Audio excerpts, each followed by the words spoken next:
အားလုံးပဲမင်္ဂလာပါမလေးစကားပြောအစီအစဉ်မှပြန်လည်ကြိုဆိုလိုက်ပါတယ်ဒီနေ့ဗီဒီယိုလေးမှာဆိုရင်လေရန်ဆိုတဲ့စကားလုံးရဲ့အဓိပ္ပာယ်ကဘာပဲမီတိလို့အဓိပ္ပာယ်ရတယ်နောက်တစ်ခုက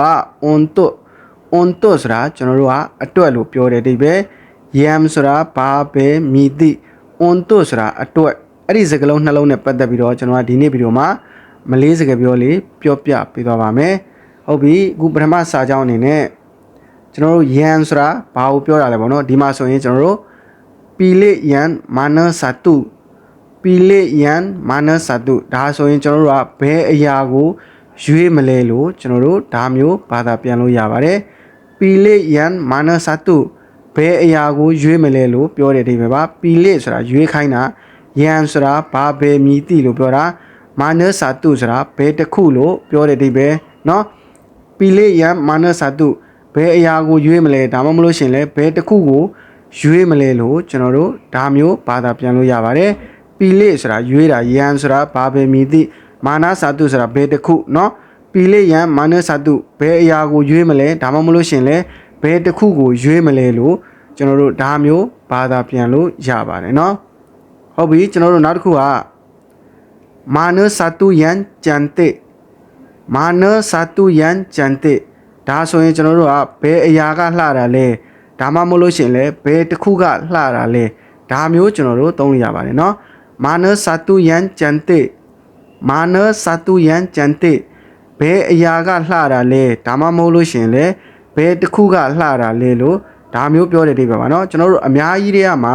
เนาะတစ်ခုခုကိုရွေးပြီးတော့အရာတစ်ခုခုလှတာတော့เนาะရွေးခိုင်းတာလို့ဆိုရင်ကျွန်တော်တို့ကဒီယန်ဆိုတဲ့စကားလုံးလေးကိုထည့်သုံးတာဖြစ်တယ်မာနစတုယန်ကြံတေဘယ်အရာကလှတာလဲဒါမှမဟုတ်လို့ရှင်လဲဘယ်တစ်ခုကလှတာလဲလို့ဒါမျိုးကျွန်တော်တို့ဘာသာပြန်လို့ရပါတယ်မာနစတုဆိုတာဘယ်တစ်ခုယန်ဆိုတာဘာပဲမီတိကြံတေဆိုတာလှတာမာနစတုယန်ကြံတေဘယ်အရာကလှတာလဲလို့ပြောလို့ရတယ်လို့ဘယ်တစ်ခုကလှတာလဲလို့ကျွန်တော်တို့ဒါမျိုးပြောလို့ရပါတယ်เนาะဟုတ်ပြီကျွန်တော်တို့နောက်တစ်ခုအနေနဲ့စာရမောင်းပလီဘာဂျူယန်မေရစာရမောင်းပလီဘာဂျူယန်မေရကျွန်တော်အနီရောင်အင်ဂျီကိုဝယ်ခြင်းတယ်လို့ဒါမျိုးကျွန်တော်တို့ဘာသာပြန်လို့ရပါတယ်เนาะကျွန်တော်အင်ဂျီတွေအများကြီးတွေကမှသူဝယ်ခြင်းတာကအနီရောင်ပေါ့เนาะအဲ့ဒါကြောင့်စာရမောင်းပလီဘာဂျူယန်မေရကျွန်တော်အနီရောင်အင်ဂျီကိုဝယ်ခြင်းတယ်လို့ပြောတဲ့အဓိပ္ပာယ်ပါစာရမောင်းပလီဘာဂျူယန်မေရကျွန်တော်အနီရောင်အင်ဂျီကိုဝယ်ခြင်းတယ်လို့ပြောတဲ့အဓိပ္ပာယ်ပါစာရဆိုတာကျွန်တော်မောင်းဆိုတာလိုချင်တာပလီဆိုတာဝယ်တာဘာဂျူးဆိုတာအင်ဂျီယန်ဆိုတာဘာပဲမီတိမေရာဆိုတာအနီရောင်ကိုပြောတာစာရမောင်းပလီဘာဂျူးယန်မေရာကျွန်တော်အနီရောင်အင်ဂျီကိုဝယ်ခြင်းတယ်လို့ကျွန်တော်တို့ဒါမျိုးဘာသာပြန်လို့ရပါတယ်စာရဆိုတာကျွန်တော်မောင်းဆိုတာလိုချင်တာပလီဆိုတာဝယ်တာဘာဂျူးဆိုတာအင်ဂျီကိုပြောတာယန်ဆိုတာဘာပဲမီတိမေရာဆိုတာအနီရောင်ပြောတာစာရမောင်းပလီဘာဂျူးယန်မေရာကျွန်တော်အနီရောင်အင်ဂျီကိုဝယ်ခြင်းတယ်လို့ကျွန်တော်တို့ဒါမျိုးဘာသာပြန်လို့ရပါတယ်เนาะဟုတ်ပြီကျွန်တော်တို့နောက်တစ်ခုအနေနဲ့ Dear Oranyan Bye Dear Oranyan Bye ဒါဆိုရင်ကျွန်တော်ကသူကလူကောင်းတစ်ယောက်ဖြစ်တယ်လို့ဒါမျိုးပြောလို့ရတော့သူကလူကောင်းတစ်ယောက်ပါလို့လဲဒါမျိုးကျွန်တော်တို့ပြောလို့ရပါတယ် Dear Oranyan Bye Dear Oranyan Bye ဒါဆိုရင်သူကလူကောင်းတစ်ယောက်ဖြစ်တယ်เนาะဒီဟာဆိုတာသူ Oran ဆိုတာလူယန်ဆိုတာဘာပဲမီတိ bite ဆိုတာကောင်းတယ်เนาะဒါမျိုးပြောတဲ့အိပဲ Dear Oran Yan bite သူကလူကောင်းတစ်ယောက်ဖြစ်တယ်လို့ကျွန်တော်တို့ဒါမျိုးပြောတဲ့အိပဲပါ Dear Oran Yan bite သူကလူကောင်းတစ်ယောက်ဖြစ်တယ်လို့ဒါမျိုးကျွန်တော်တို့ဘာသာပြန်လို့ရပါတယ် Dear ဆိုတာသူ Oran ဆိုတာလူကိုပြောတာ Yan ဆိုတာဘာပဲမီတိ bite ဆိုတာကောင်းတာကိုပြောတာ Dear Oran Yan bite သူကလူကောင်းတစ်ယောက်ဖြစ်တယ်လို့ကျွန်တော်တို့ဒါမျိုးဘာသာပြန်လို့ရပါတယ်เนาะကျွန်တော်နောက်တစ်ခုအနေနဲ့ on to ဆိုတာကျွန်တော်အတွက်လို့ပြောတာဥပမာအနေနဲ့ဒီမှာဆိုရင် on to our ဒါဆိုရင်ကျွန်တော်တို့ကမင်းအတွက်လို့ပြောတဲ့အိပဲ on to our မင်းအတွက် on to ဆိုတာအတွက် our ဆိုတာမင်း on to our ဆိုတော့မင်းအတွက်လို့ဒါမျိုးကျွန်တော်တို့ဘာသာပြန်လို့ရတယ်သူ့အတွက်ဆိုလို့ရှိရင်လည်းကျွန်တော်တို့က on to dear on to dear ဒါဆိုရင်ကျွန်တော်တို့ကသူ့အတွက်လို့ပြောလို့ရတယ် on to ဆိုတာအတွက် dear ဆိုတာသူ unto dia ဆိုရင်သူ့အတွက်လို့ကျွန်တော်တို့ဒါမျိုးဘာသာပြန်လို့ရပါတယ် unto dia သူ့အတွက်လို့ဒါမျိုးဘာသာပြန်လို့ရတယ်နောက်တစ်ခုကကျွန်တော်အတွက်ဆိုရင်လည်းကျွန်တော်တို့က unto saya unto saya ဒါဆိုရင်ကျွန်တော်အတွက်လို့ပြောတာပါ unto ဆိုတာအတွက် saya ဆိုတာကျွန်တော် unto saya ဆိုရင်ကျွန်တော်အတွက်လို့ကျွန်တော်တို့ဒါမျိုးဘာသာပြန်လို့ရပါတယ်เนาะဟုတ်ပြီကျွန်တော်တို့နောက်တစ်ခုအနေနဲ့ bilik ini untuk simpan barang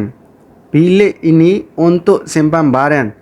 ဒီအခန်းကပစ္စည်းတွေသိမ်းမှုအတွက်လို့ဒါမျိုးကျွန်တော်တို့ဘာသာပြန်လို့ရပါတယ်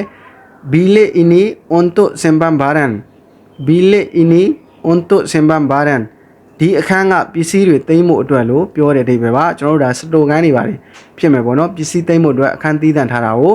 bilik ini untuk simpan barang ဒီအခန်းကပစ္စည်းတွေသိမ်းမှုအတွက်လို့ဒါမျိုးကျွန်တော်တို့ဘာသာပြန်လို့ရပါတယ် bilik ဆိုတာအခန်းကိုပြောတာ ini ဆိုတာဒီဟာ untuk ဆိုတာအတွက် simpan ဆိုတာသိမ်းဆည်းတာ barang ဆိုတာပစ္စည်းကိုပြောတာ bilik ini untuk simpan barang ဒီအခန်းကပစ္စည်းတွေသိမ်းမှုအတွက်လို့ဒါမျိုးကျွန်တော်တို့ဘာသာပြန်လို့ရပါတယ်เนาะ